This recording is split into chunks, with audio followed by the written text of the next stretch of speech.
and the lack of security, which isn't a good reason. It wasn't a good reason for me to not leave.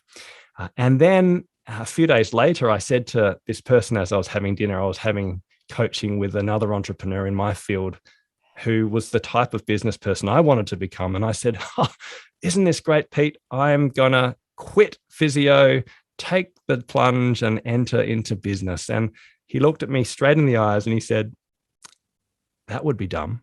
And I was like, oh, and again, my heart's like, and what he was saying really is just don't underestimate how hard it is and how slow it will be to earn an income. And you have a mortgage and two kids. Yeah. Do you know what I mean? And don't be rash. And that was really helpful. And in the end, I managed to do some casual work for physiotherapy. I got some paid work with the church, and I ended up obviously building a business slowly. I ended up downshifting in terms of my car. I downshifted my expectations around holidays. So I went in realistically, and it took 3 years before I got anywhere near the income I used to earn. But I'd never been happier. So, and my health returned. I had better rhythms around that.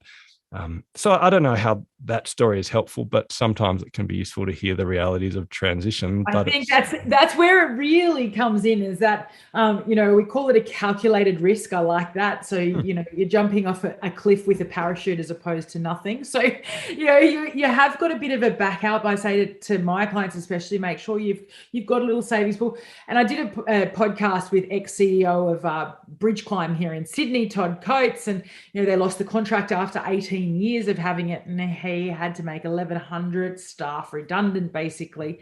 And he thought, shit, what am I going to do next? And went home with his wife, and they have this great saying, and it was enough, because the more you earn, the more you spend. I remember when I was back at university, and at $250 a week I could live off of, and that included my rent. Obviously, inflation has caused a bit of difference to that, but still, and just cask wine and noodles and whatever, and then you can earn 10 times that, and you're still not earning enough. So, and it's fun. Cask wine's fun. I mean, I remember those days. We had this shitty unit.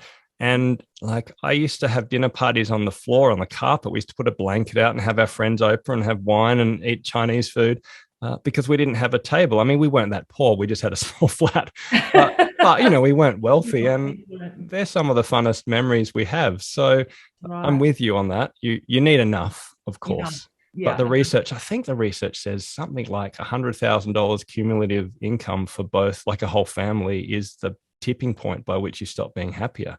And yet we just increase our expectations.